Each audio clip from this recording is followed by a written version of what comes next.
Good people of YouTube, I'm the WAYYY, and we've got a Longine back on the channel, which is exciting, and it's the Longine Legend Diver, the original 42mm version. And I've had my eye on this watch for literal years. At one point, I was super close to buying one back in 2018, or maybe even before that, because I love super compressor style watches, and yeah, I just love those two crowns and the clean bezels, just an awesome look. And yet I've never really gotten around to getting one, but thankfully my cousin got one last year and I can live vicariously through him. So in this video, I'm gonna get into the dimensions, what it's like on the wrist, the dial, bezel, case, all that good stuff. But also if I were to get a Legend Diver today, considering that the 39mm version exists, would this 42mm version still be worth a look here in 2024?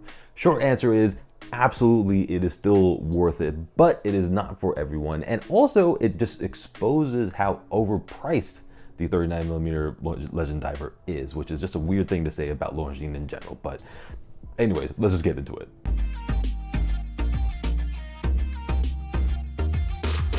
Dimensions first, as always, just so we know what we're dealing with here, and mostly the dimensions on paper are exactly how it wears on the wrist. It's got a case width of 42mm, a thickness of 12.6mm, a lug width of 22mm, and a lug to lug of 52.5mm, which is big. We'll talk about it. But it wears very comfortably because it wears especially thin because of the 12.6mm thickness, which is good for any watch for that matter, but it's also very spread out because it is 42mm. And actually, I would say that it wears thinner than the 12.6mm thickness would suggest, because a lot of that thickness is taken up by the crystal and the case back. Then there's a matter of the 52.5mm lug to lug, which is undeniably huge, but this watch would have been unwearable had the lugs not curved down as much as they do. So it helps keep the watch curved around the wrist, and it avoids that floating feeling. In the end, it makes the watch wearable for many more people. That said,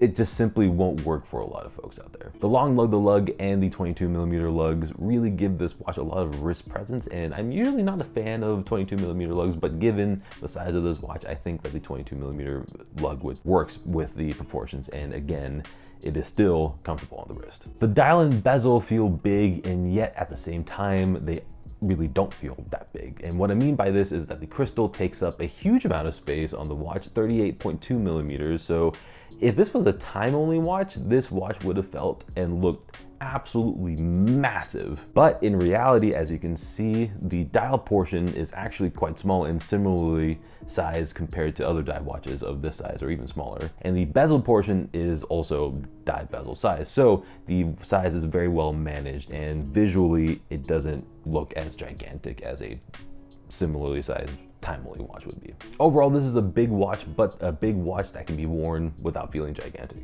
And now onto the dial and bezel, which are the main things that make this watch so unique. First, the awesome thing for me is that everything is set within the case, and it gives the watch a clean, time-only, fixed bezel look while giving me the functionality of a diver. And for a guy who absolutely loves timing bezels, but also loves the very pure, clean look of time-only watches, it is a huge plus point, and a big reason why I love these sort of internal rotating bezel type watches. Everything on the dial and bezel is printed on with a sort of warm greenish, loomish color, which looks cool since it's the only color that's on the dial. But the irritating thing is that this color makes it look like everything on the dial is loomed, but it is very much the opposite. The loom is super minimal, only tiny dots and little dashes and a spot under the hour hand and a thin line on the minute hand. Thankfully, the new 39mm version has a lot more loom, but regardless, it's very disappointing on this one. That said, I do like the typeface on all the numerals on the watch. Just wish they were loomed. The hands are simple at best. They are flat, meaning in certain angles they just go black. That said, the look of the hour hand is pretty cool, and it really just reminds me of Legend Diver. And finally, the bezel action is well done. You can use the crown at 2, and you can turn the bezel either way. It's bidirectional because the crown screws down, which stops the bezel from turning the wrong way while diving. Again, this is just an experience that's unique to super compressors, and I love it. The case is where things get interesting because it's a simple case, and yet I, in a way, haven't really worn anything quite like it. So yeah, I mean, it's It's definitely an experience, I'll tell you that much. The entire case is polished, no brush surfaces at all, and I was surprised that I've liked this watch for so many years because my strong preference is for watches with brush surfaces. But it works here because you really don't see too much of the case when the watch is on the wrist because it's pretty much all dial and bezel, so the polishing isn't really noticed that much. And in a weird way, the lugs take up most of the case because of how long they are.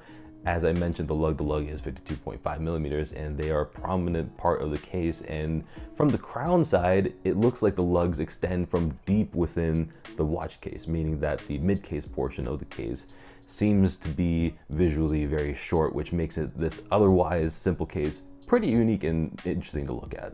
Oh, and when the watch is on a flat surface, it's the lugs, not the case back, that touches the surface first, which does happen with other watches. But here, there's just so much space underneath the case back, which I wasn't expecting, and it just goes to show how long the lugs are, but also it shows just how much the lugs curve down to be able to curve around our wrist. And onto the two crowns, they have a crosshatch pattern, which is traditional for super compressors of this time.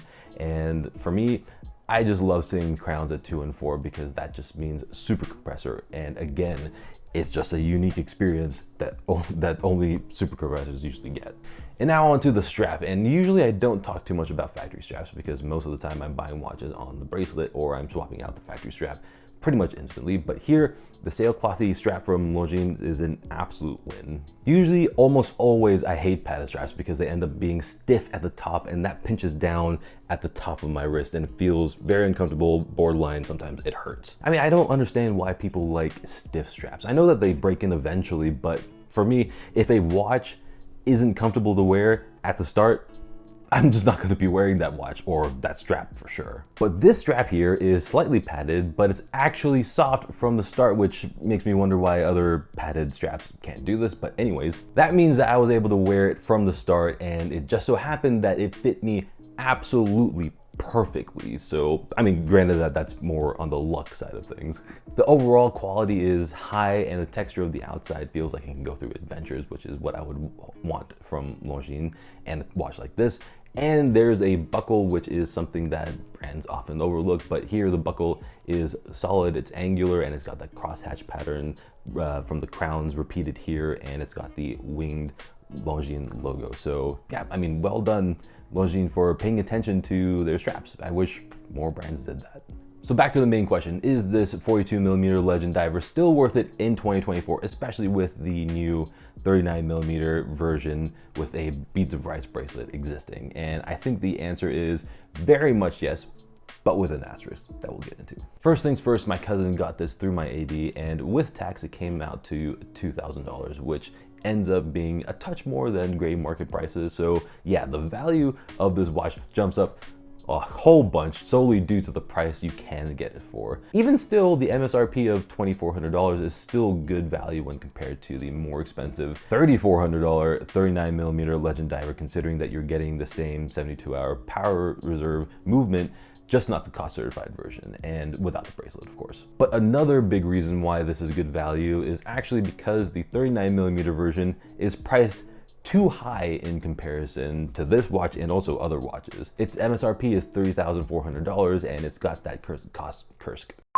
that cost certified movement, nice, and a beads of rice bracelet without any on-the-fly micro adjustment. The watch itself I've worn before and it feels high quality, but when compared to the Hydroconquest GMT and the Spirit Zulu Time, the pricing just starts to get ridiculous. The Hydroconquest GMT with its flyer GMT movement, ceramic bezel, that fantastic bracelet with a very, very well executed on-the-fly micro adjustment clasp, but without the cost certified movement, it comes in at $2,975. The Spirit Zulu Time has that proprietary quick release bracelet, a flyer GMT function, ceramic bezel, a cost certified movement, but no on-the-fly micro adjust clasp, and that comes out to $3,150. So why is the 39mm Legend Diver so much more despite it not having a flyer GMT movement and it not having an on-the-fly micro adjustment clasp?